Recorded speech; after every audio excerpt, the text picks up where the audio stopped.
ॐ नमो भगवते वासुदेवाय। ॐ नमो भगवते वासुदेवाय।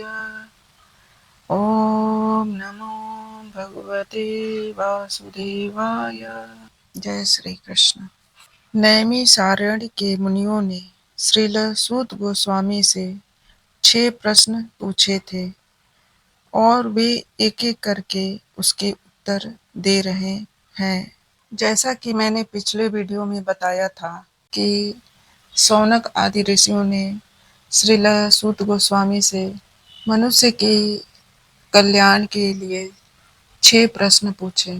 तो अब रोमहर्षण के पुत्र श्रील सूत गोस्वामी ने ब्राह्मणों के सम्यक प्रश्नों से पूर्णतः प्रसन्न होकर उन्हें धन्यवाद दिया और उत्तर देने का प्रयास करने लगे। सूत गोस्वामी ने कहा, मैं उन महामुनि श्रील सुखदेव गोस्वामी को सादर नमस्कार करता हूँ, जो सबके हृदय में प्रवेश करने में समर्थ हैं। जब वे यज्ञोवती संस्कार अथवा उच्च जातियों द्वारा किए जाने वाले अनुष्ठानों को संपन्न किए बिना संन्यास ग्रहण करने चले गए, तो उनके पिता श्रील व्यासदेव ने उनके वियोग के भय से आतुर होकर पुकारा। वर्ण तथा आश्रम प्रथा में शिष्यों को पालन करने हेतु अनेक कर्तव्य निर्दिष्ट किए गए हैं। ऐसे कर्तव्यों में निर्देश है कि वेदों का अध्ययन करने वाले जिज्ञासुओं को प्रामाणिक गुरु के पास जाकर अपने आप को शिष्य के रूप में स्वीकार करने की प्रार्थना करनी होती है। जो प्रामाणिक गुरु अथवा आचार्य से वेदों का अध्ययन करने हेतु सुयोग्य है, जनेऊ उनका प्रतीक है। श्रील सुखदेव गोस्वामी ने ये संस्कार नहीं किए क्योंकि वे जन्म से ही मुक्त आत्मा थे। सामान्य रूप से मनुष्य साधारण जीव के रूप में जन्म लेता है और शुद्धिकरण संस्कारों के द्वारा उसका दोबारा जन्म होता है। जब उसे नया प्रकाश दिखता है और वह आध्यात्मिक उन्नति के लिए मार्गदर्शन खोजता है, तो वेदों के उपदेश हेतु वह गुरु के पास जाता है। गुरु केवल निष्ठावान जिज्ञासु को ही शिष्य रूप में अपनाते हैं और उसे जनेऊ प्रदान करते हैं। इस प्रकार से मनुष्य दोबारा जन्मता है या द्विज बनता है। द्विज बनने के पश्चात वह वेदों का अध्ययन करता है और वेदों में पटु होने पर वह विप्र बनता है। विप्र यानी कि योग्य ब्राह्मण, जो परम ब्रह्म का साक्षात्कार करता है और तब तक आध्यात्मिक जीवन में उन्नति करता रहता है जब तक वह वैष्णव अवस्था तक नहीं पहुंच जाता। प्रगतिशील ब्राह्मण को निश्चित रूप से वैष्णव बनना चाहिए, क्योंकि वैष्णव ही स्वरूप सिद्ध विद्वान ब्राह्मण होते। श्रील सुखदेव गोस्वामी प्रारंभ से ही वैष्णव थे, अतः उन्हें वर्णाश्रम धर्म के संस्कारों की कोई आवश्यकता नहीं थी। वर्णाश्रम धर्म का परम लक्ष्य भगवान के शुद्ध भक्त या वैष्णव बनना है। अतः जो व्यक्ति उत्तम अधिकारी वैष्णव द्वारा स्वीकृत किए जाने पर वैष्णव बन जाता है, चाहे उसका जन्म या पूर्व कर्म कैसे भी रहे हो, उसे ब्राह्मण माना जाता है। सुखदेव गोस्वामी सूत गोस्वामी के गुरु थे, अतः वे नैमी सारण्य के मुनियों के प्रश्नों का उत्तर देने के पूर्व अपने गुरु को नमस्कार करते हैं। मैं उस समस्त मुनियों के गुरु व्यासदेव के पुत्र सुखदेव गोस्वामी को नमस्कार करता हूँ, जिन्होंने संसार के गहनतम अंधकारमय क्षेत्रों को पार करके संघर्षशील उन निपट भौतिकवादियों के प्रति अनुकंपा करके वैदिक ज्ञान के सार रूप इस परम गुह्य पुराण को अनुभव द्वारा स्वयं आत्मसात करने के बाद कह सुनाया। इस स्तुति में श्रील सूत गोस्वामी श्रीमद् भागवतम के पूर्ण भूमिका का सार प्रस्तुत करते हैं। श्रीमद् भागवतम वेदांत सूत्रों की सहज पूरक टीका है। व्यासदेव ने वैदिक ज्ञान का सार प्रस्तुत करने के उद्देश्य से वेदांत सूत्र या ब्रह्म सूत्र का संकलन किया था। श्रीमद् भागवतम इस सार का सहज भाष्य है। सुखदेव गोस्वामी वेदांत सूत्र के पूर्ण रूप से अनुभूत पंडित थे, अतः उन्होंने इस टीका श्रीमद् भागवतम की स्वयं अनुभूति की थी। और जो अज्ञानता के सागर को पूर्ण रूप से पार करना चाहता है, ऐसे मोहग्रस्त व्यक्तियों पर असीम कृपा करके उन्होंने इस गुह्य ज्ञान को प्रथम बार सुनाया। इस पर तर्क करना निरर्थक है कि भौतिकवादी व्यक्ति सुखी हो सकता है। कोई भी भौतिकवादी जीव, चाहे वह महान ब्रह्मा हो या क्षुद्र चींटी, सुखी नहीं रह सकता। प्रत्येक व्यक्ति सुख की स्थायी योजना बनाता है, किंतु वह प्रकृति के नियमों से परास्त हो जाता है। अतः भौतिकवादी संसार ईश्वर की सृष्टि का सर्वाधिक अंधकारमय भाग कहलाता है। तथापि दुखी व्यक्ति के इससे निकलने की मात्र इच्छा करने से ही वे बाहर निकल सकते हैं। दुर्भाग्यवश वे इतने मंदबुद्धि हैं कि बाहर निकलना नहीं चाहते। अतः उनकी तुलना उस ऊंट से की जाती है जिसे कटीली टहनियाँ पसंद है, क्योंकि रक्त से सनी टहनियों का स्वाद उसे अच्छा लगता है। वह ऐसा समझ नहीं पाता कि यह तो उसका अपना ही रक्त है और कांटों द्वारा उसकी जीभ कट रही है। इस प्रकार भौतिकवादी व्यक्ति को अपना स्वयं का रक्त मधु की तरह मीठा लगता है और वह अपनी भौतिक कृतियों से परेशान होने पर भी उन्हें छोड़ना नहीं चाहता। ऐसे भौतिकवादी व्यक्ति कर्मी कहलाते हैं। ऐसे लाखों कर्मियों में से कुछ ही भौतिक व्यापार से ऊब कर इस भूल भुलैया से निकल भागना चाहते हैं। ऐसे बुद्धिमान व्यक्ति ज्ञानी कहलाते हैं। वेदांत सूत्र ऐसे ही ज्ञानियों के लिए है, किंतु परमेश्वर का अवतार होने के कारण पूर्वानुमान हो गया था कि धूर्त मनुष्य वेदांत सूत्र का दुरुपयोग कर सकते हैं। इसलिए उन्होंने वेदांत सूत्र के पूरक रूप में श्रीमद्भागवतम पुराण की रचना की। यह स्पष्ट कथन है कि श्रीमद्भागवतम ब्रह्म सूत्रों का मूल भाष्य है।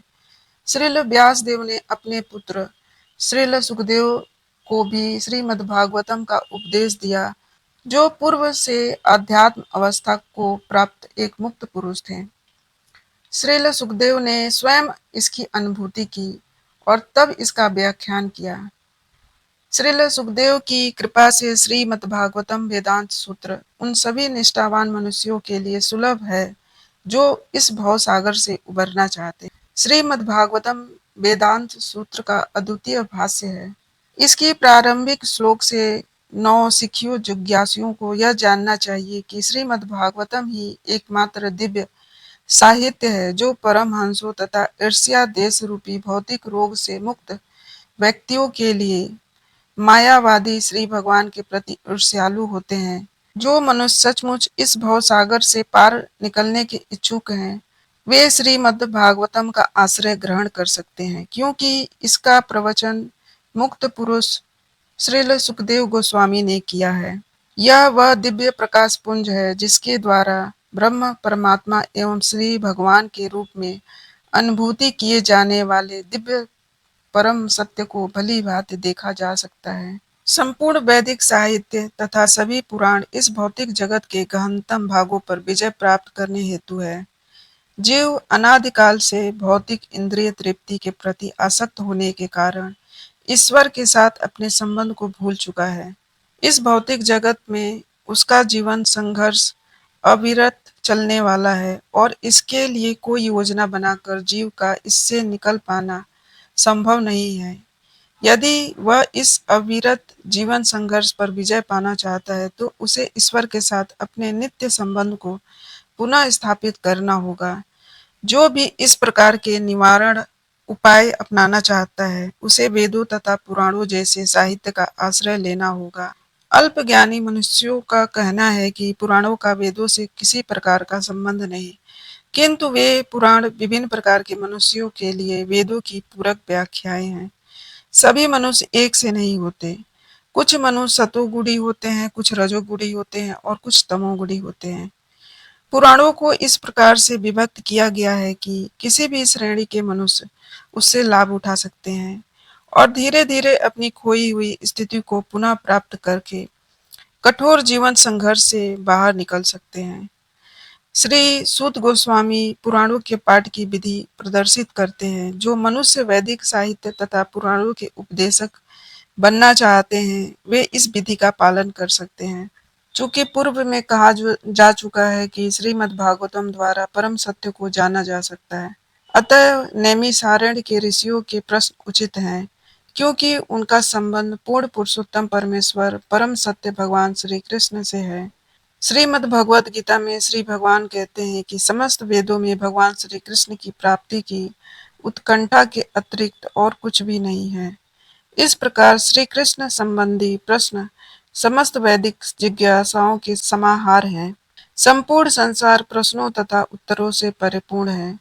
सारे पक्षी, पशु तथा मनुष्य शाश्वत प्रश्नों एवं उत्तरों में व्यस्त है।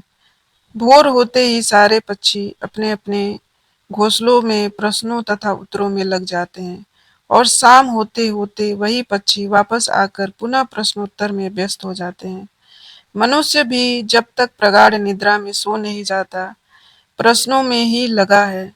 व्यापारी बाजारों में और उसी प्रकार न्यायालय में वकील तथा विद्यालय एवं महाविद्यालयों में विद्यार्थी भी व्यस्त रहते हैं। सांसद भी संसद में प्रश्नोत्तर में ही लगे होते हैं और राजनीतिज्ञ तथा पत्रकार भी प्रश्नोत्तर में ही व्यस्त दिखते हैं। यद्यपि ये लोग जीवन भर ऐसे प्रश्न तथा उत्तर करते रहते हैं, किंतु रंच मात्र भी तुष्ट नहीं हो पाते। आत्मा की तुष्टि तो मात्र भगवान कृष्ण विषयक प्रश्नों उत्तरों से ही हो सकती है। भगवान कृष्ण हमारे अंतरंग स्वामी, मित्र, पिता तथा पुत्र तथा माधुर्य प्रेम के लक्ष्य प्रियतम है। भगवान कृष्ण को भूलकर हमने प्रश्नों तथा उत्तरों के अनेक विषय बना लिए हैं, किंतु इनमें से किसी से भी हमें पूर्ण तुष्टि नहीं हो पाती। भगवान श्री कृष्ण के अतिरिक्त सारी वस्तुएं क्षणिक तुष्टि प्रदान करने वाली है। अतः यदि हम पूर्ण तुष्ट चाहते हैं तो हमें भगवान श्री कृष्ण विषयक प्रश्नों तथा उत्तरों को ग्रहण करना होगा। बिना प्रश्न किए या उत्तर दिए हम क्षण भर भी जीवित नहीं रह सकते। चूंकि श्रीमद् भागवतम श्री कृष्ण विषयक प्रश्नों तथा उत्तरों को बताने वाला ग्रंथ है, अतएव हम इस दिव्य साहित्य के पठन तथा श्रवण मात्र से परम तुष्टि प्राप्त कर सकते हैं। मनुष्य को श्रीमद् भागवतम को समझकर समस्त सामाजिक, राजनैतिक तथा धार्मिक विषयों से संबंधित समस्याओं का समाधान खोज निकालना चाहिए। इसलिए श्रीमद् भागवतम तथा भगवान श्री कृष्ण समस्त वस्तुओं के सार हैं। संपूर्ण मानवता के लिए परम वृत्ति या धर्म वही है जिसके द्वारा सभी मनुष्य श्री भगवान के दिव्य प्रेमा भक्ति प्राप्त कर सके। ऐसी भक्ति निस्वार्थ तथा अखंड होनी चाहिए, जिससे आत्मा पूर्ण रूप से तुष्ट हो सके। इस कथन द्वारा श्रील सूत गोस्वामी ने नैमिषारण्य के ऋषियों के प्रथम प्रश्न का उत्तर देते हैं। ऋषियों ने श्रील सूत जी से अनुरोध किया था कि वे समस्त प्रामाणिक शास्त्रों का सार प्रस्तुत करें, जिससे पतित आत्माएं या जन सामान उसे सरलता से ग्रहण कर सके। वेदों में मनुष्यों के लिए दो प्रकार की वृत्तियां बताई गई हैं, एक प्रवृत्ति मार्ग या इंद्रिय भोग का मार्ग और दूसरा निवृत्ति मार्ग या त्याग का मार्ग। भोग का मार्ग निकृष्ट है और परम कारण के हेतु निवृत्त मार्ग श्रेष्ठ है। जीव का भौतिक जीवन एक प्रकार से वास्तविक जीवन की रुग्ण अवस्था है। वास्तविक जीवन तो ब्रह्म भूत अवस्था है, अर्थात आध्यात्मिक अस्तित्व है, जहाँ जीव सनातन, आनंदमय तथा ज्ञान से परिपूर्ण है। भौतिक जीवन नश्वर, मोहमय तथा कष्टमय है। इसमें सुख है तो है ही नहीं, यहाँ केवल कष्टों से छुटकारा पाने का व्यर्थ प्रयास मात्र है।